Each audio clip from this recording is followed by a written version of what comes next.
Hello and welcome to our podcast series, Conversations with KidsPeace. I'm Bob Martin, and we have a special treat for you today. This is our first musical episode. We invited onto the podcast two music therapists from KidsPeace Children's Hospital, Danny Joseph and Nicholas Clark, to show us a little bit about what they do and to talk about how their work integrates with what's going on with our interdisciplinary treatment teams at the hospital. To start us off, Nicholas Clark favored us with a tune. Here's Nicholas.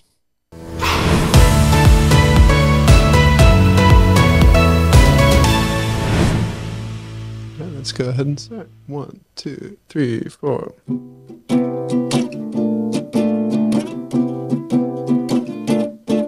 Today is a beautiful day. Today is a beautiful day. Today is a beautiful day to play music with you. Would anyone like to share how your day's going so far? My day's pretty good. Nice. What's been good about your day so far?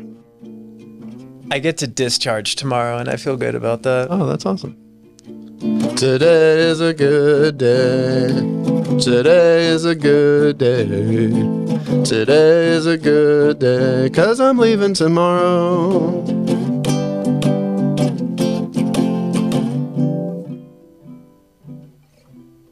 Anyone else want to share how your day's going so far?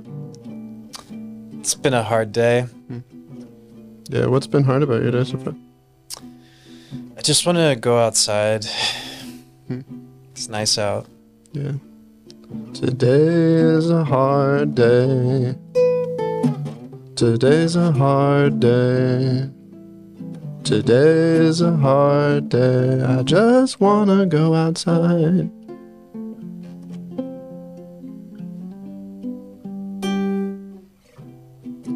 Alright, let's do one more. Today is a beautiful day. Today is a beautiful day. Today is a beautiful day to play music with you.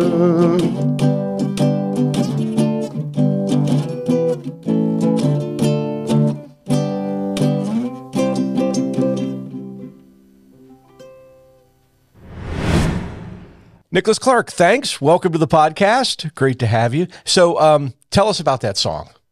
That song, it's a song that I play almost every group I do on the youngest group of the hospital.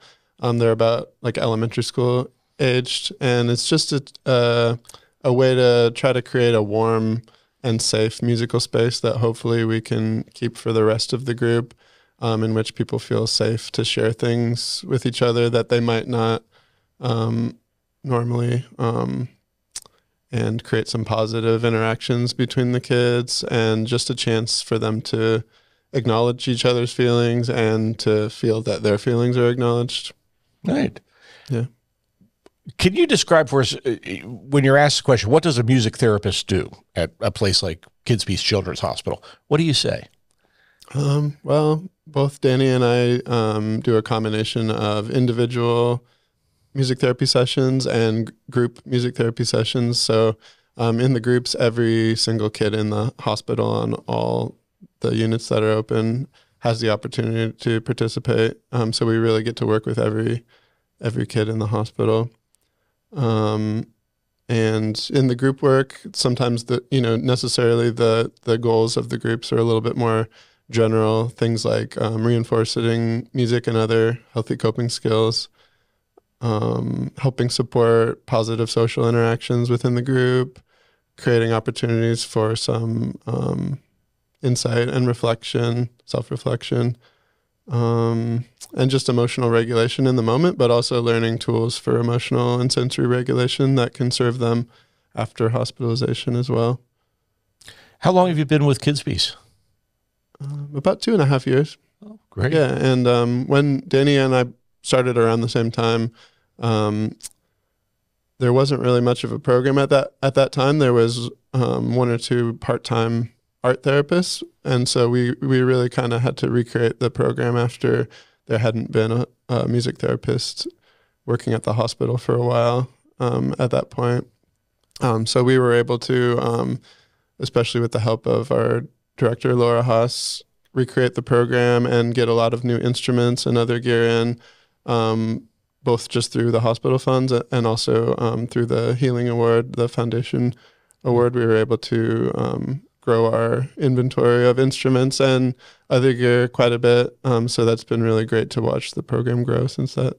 And you're basically starting from the ground up, and as you say, you watch it grow. That must be very satisfying, I think, in terms of being a professional in that field. It has been really satisfying to see it grow and to have a level of support that I haven't really had at any other organization I've worked as a music therapist at. Also to have the privilege of having a team with Danny, and also we have a full-time art therapist working at the hospital as well. And we even have a art therapy student intern right now. So we're able to do a lot with like cross-discipline creative art therapy things, even collaborating within groups sometimes, or just discussing individual cases together. So that's been a great development of the program too. Excellent. Yeah. In your sessions, are there parts that you find the kids, respond to, maybe enjoy the most? And imagine in that it's going to be different because of the age group. So you should point out that KidsPeace Children's Hospital has clients that range roughly from 6 to 17, 18.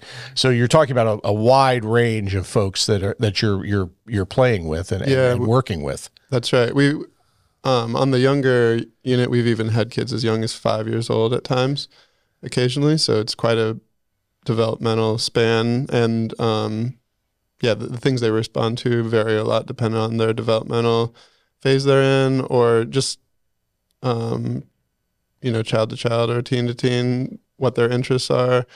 Some kids will really respond to just having access to their preferred instrument. Some kids, especially on the younger end that I work with, tend to respond really well to musical games. And even when there's something that's more of a mindfulness exercise, but I kind of try to present it as having a game element, they tend to respond really well to that. Another thing that I've been trying to do lately at the hospital that I've had some positive responses to is incorporate aspects of like ecotherapy interventions, like playing a song that has a chorus that really swells and becomes really kind of like jubilant and transcendent. And in that moment, like having them have a mindful experience with something that I bring in. This has especially worked well when we are able to go outside into the courtyard area of the unit. And one day I brought some seed pods that had this fluffy stuff inside, sort of like dandelion seed pod, but it was from a milkweed, and so it was actually even more fluffy.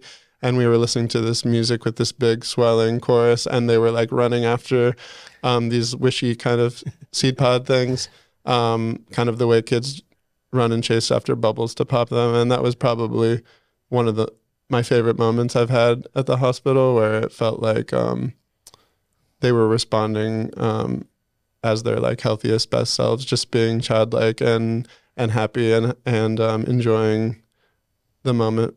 And sometimes music therapy is just a nice way to access your best self in that moment, and then later on be able to look back on that and hopefully be able to re-access that outside of the music too. That's a great story. And it is one of those things where the location of the hospital on the Orchard Hills campus, very picturesque, rural kind of place, and be able to connect for the kids with nature and then have it augmented by music. Sounds like it's a tremendous opportunity for healing there and everything. Let me finish up by asking, what do you hope is the impact of your sessions on the kids that you're working with? What at the end of the day, what are you hoping to accomplish?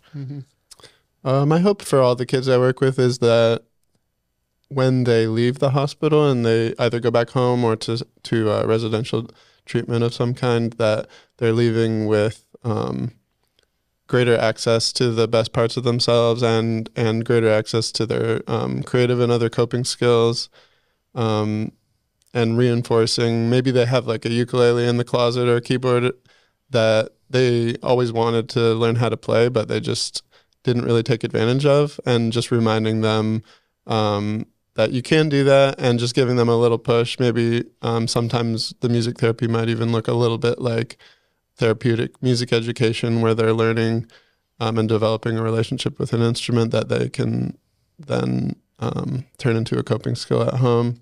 But also, I'd like to see the kids taking greater advantage of their support network, and just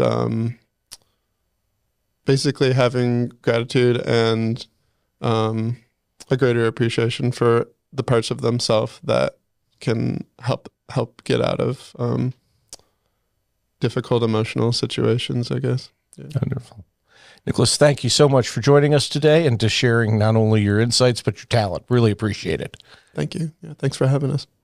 We now welcome music therapist Danny Joseph to the podcast. Danny, welcome. Thanks. When we were talking to Nicholas, he said you and he basically started about the same time here at KidsPeace? Yeah, around 2.5 years ago. Yeah.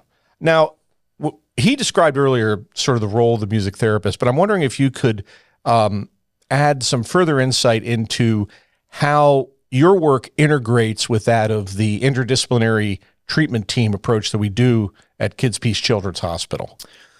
Yeah, sure. It definitely integrates. I guess I'm thinking right now in terms of like working with the groups and working with individuals, and Nicholas and I both do groups and individuals. When I'm thinking of the groups and kind of figuring out what I'm going to do with a group that day, let's say I'm working on a module and there's a lot of new kids, and maybe it's Monday and I wasn't there over that weekend. Maybe I sit in on treatment team and I listen into how the weekend went and try to get a sense of what might be appropriate to bring to the kids, what they might be interested in processing, what they might be interested in, I don't know, listening to musically. That's like another level where I might need to actually go out there and do the field work, maybe like do the group and figure it out. Literally ask the kids, what are you interested in musically? But yeah, if I'm going back to this treatment team, I might stay after for a moment and say, hey, I might ask the clinicians or the psychiatric nurse practitioner, what do you feel like might be a good thing to bring to this group? What could possibly apply to all of them? And they might say, well, there's a lot of this, maybe there's a lot of depression. There's a lot of aggressive kids. There might be a lot of boundary setting issues.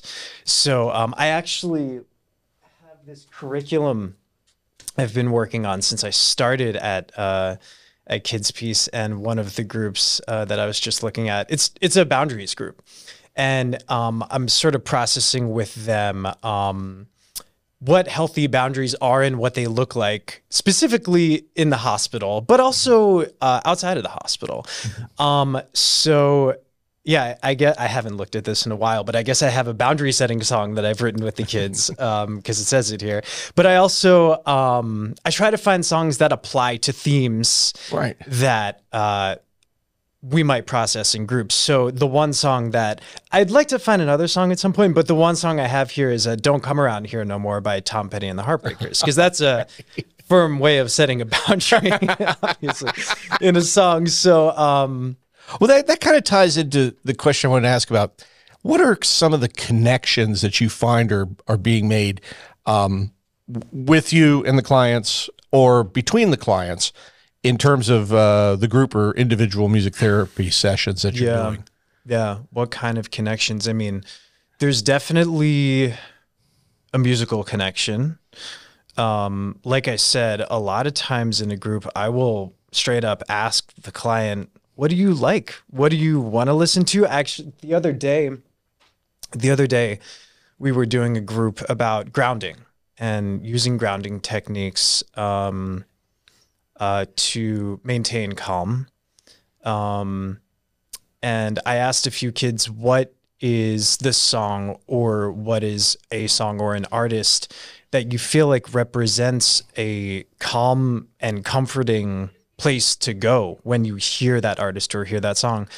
And we listened to at least one of those, and I think in a couple days we're going to listen to the other one that the client had mentioned, if he's still around. It's a musical connection, but I think that's kind of an umbrella term for like, it's a social connection. It's an emotional connection because I mean, when I think about music, I think of all the possible, all the things that a musical connection and music gives us. Like I think about going to concerts when I was a kid or even now.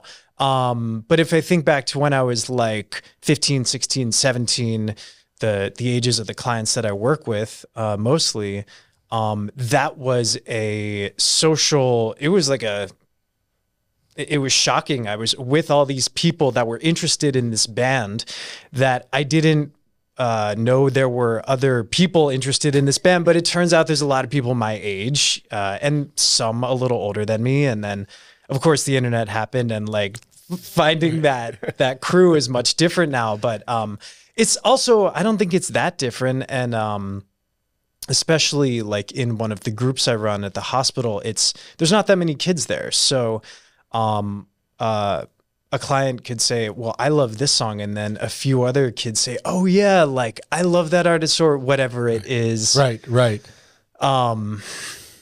Yeah. I think there's an underlying emotional connection to whatever that music that they're drawn to provides to them.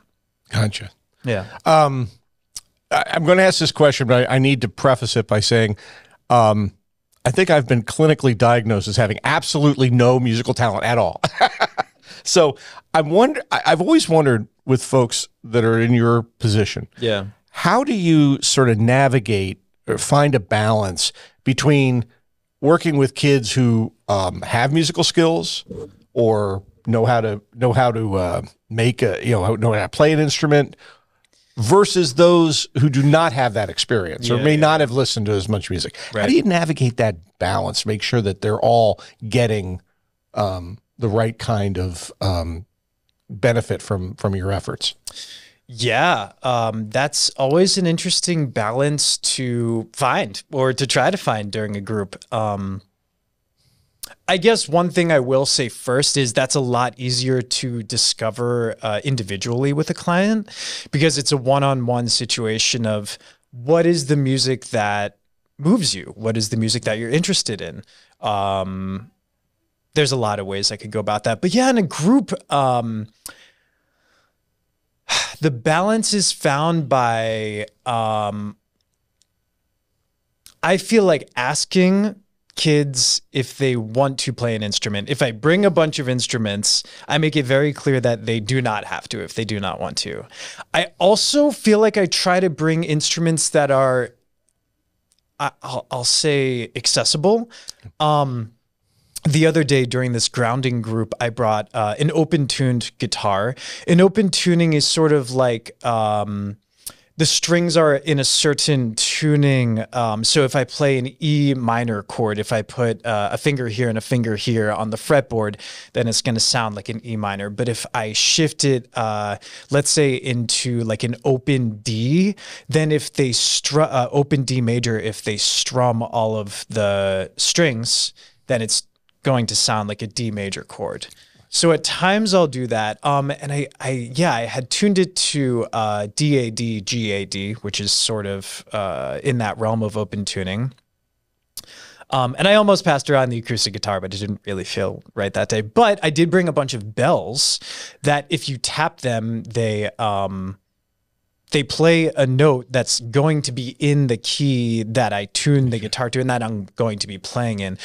So, yeah, I don't think I talked to those kids about what instruments they play, but 4 of them took them and like were playing with me and we were making the music together for this grounding and mindfulness intervention, basically. Then, yeah, there's times that I'll ask and create a conversation and some processing around what instruments do you play? And a lot of them get excited and they say like, I play electric guitar, I'm learning piano and whatever it is. And some kids will say, well, I was in marching band, but I had to leave because it was too stressful. And then we'll process that and just coming at these things from a lot of different angles. I feel like that really helps with finding the balance. Yeah. Yeah. I feel like I've been through, I can relate to experiences kids have where they come in and they've had a stressful relationship with an instrument, and then they had to, I don't know, move on. I mean, I remember having 4 instruments before I found drums when I was 14 or 15, and like that stuck, you know? Right. Thankfully. And then, yeah, in terms of, I mean, teenagers love, as far as I can tell, finding music that really resonates with them. So I really try to make sure to go into that with them and say, what is the music that you like to listen to outside of here? We can listen to it if it is appropriate to listen to in this treatment setting. Sometimes it's not.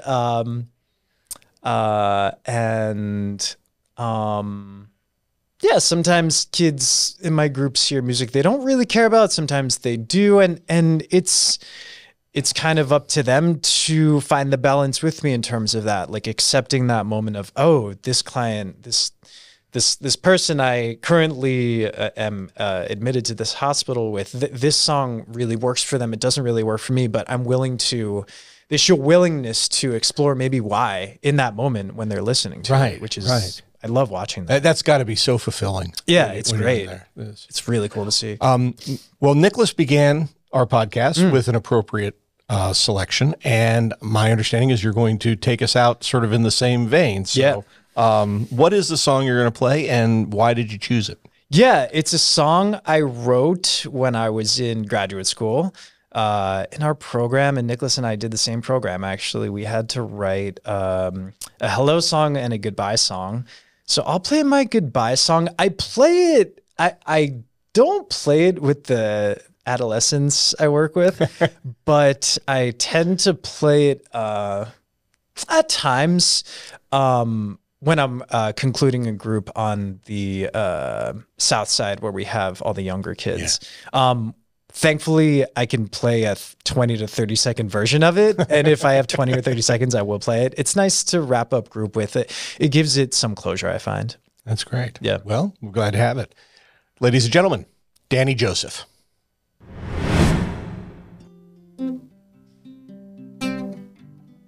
What a time we had. Whoa, a reason to feel glad that we got together. Today, yeah, we got together today. What a gift it is, whoa, this life we live. So we got together today, we got together today.